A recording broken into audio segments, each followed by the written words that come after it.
boys and girls. So today I was planning to talk to you about prayer, but then something happened. Right before I started videotaping what I was going to say to you, I heard some thunder outside and I heard some rain hitting the window. And I looked out the window and it was sunny. And as I looked out, I saw something in the sky that made me change my mind about what I was going to talk to you about today. So I'm going to show you, I took a video of it to show you what changed my mind.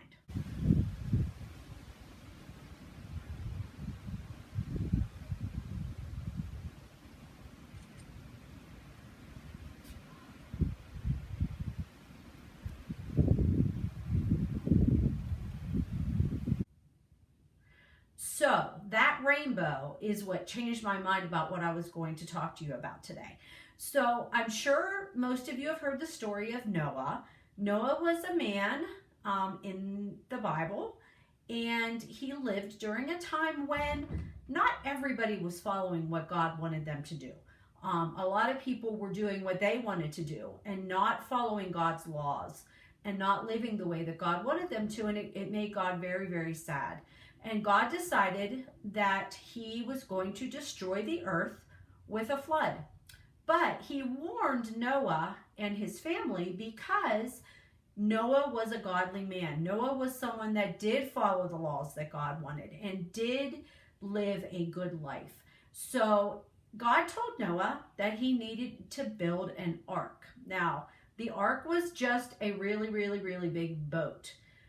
But Noah had to build it with his sons. So God told him to make the ark 150 yards long. Now, it might be hard to think about how big that is. So I was trying to think of something that most of you would be able to look up a picture of or know how big it was, and that is a football field. So a football field is 100 yards long.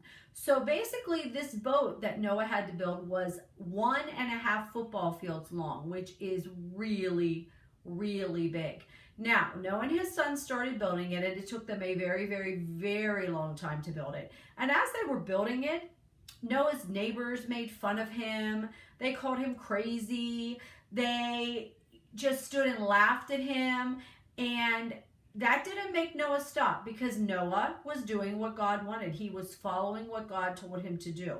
So Noah and his sons finished the boat, the ark, and God told him then to go out and get 2 of every animal and bird and fish and bug. All the living things on the earth he was supposed to get 2 of. So he did that. He got a boy and a girl of each kind of animal on the earth and put them on the ark. Then he and his family got on the ark as well. And the door to the ark was really, really big. So big that Noah probably couldn't have closed it himself. And since he couldn't, God closed the door of the ark. And once Noah and his family were on the ark with all the animals, God started to send rain. And it rained, and it rained, and it rained. And the water got higher and higher. And eventually the water covered the entire earth. Everything was covered by water. But Noah and his family and all the animals and things that he had collected were safe on the ark, and they were on that ark for a very long time. After about 40 days, the rain stopped, but it took a very long time for all that water to disappear from the earth.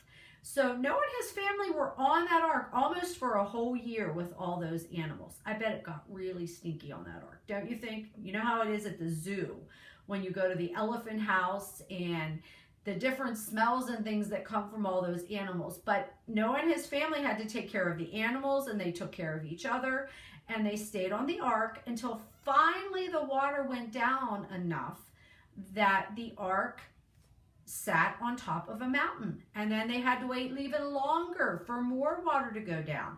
And eventually Noah started sending out a dove, and he sent the dove out. That's a kind of a bird. He sent the dove out to look for land, and the dove would go out and it would come back, and Noah knew there was nowhere for it to land. So he continued to do this, and eventually The dove came back with the branch of a tree in its mouth, in its beak. And Noah knew then that the water had gone down enough that they could get off the ark and they could find dry land to live on. Now, God was very happy that Noah listened to him and followed what he asked him to do. And God promised Noah that going forward, he would never, ever flood the earth again. And as a way to show that, as a reminder of that promise, God sent a rainbow in the sky. And he said, this is my covenant. I'm sending this rainbow. And this means that I will never flood the earth again. So when I saw that rainbow, it made me think of Noah. And it made me want to tell you that story, which I'm sure you've heard, but it's good to hear stories once or twice, or even 3 to 5, 6, 7, 8, 9, 10 times. Because a lot of times you hear things you didn't hear the first time. Sometimes when you read a book the second time, you read things you didn't read before. Even the Bible, you can read a passage in the Bible and the next time you read it, you find something new that you didn't see the first time. So that's why I wanted to talk to you about Noah today. And I want to read you God's promise to Noah. Sorry, I got to grab my glasses here. Can't see without those. So I'm going to read you about the promise that God made to Noah. Then God told Noah and his sons, I am making a covenant with you. And a covenant is just a promise. And your descendants. So that means Noah, his sons, and all the people that came after him, which is us too. And with the animals you brought with you, all these birds and livestock and wild animals, I solemnly promise never to send another flood to kill all living creatures and destroy the earth. And God said, I'm giving you a sign as evidence of my eternal covenant with you and all living creatures. I have placed my rainbow in the clouds. It is the sign of my permanent promise to you and to all the earth.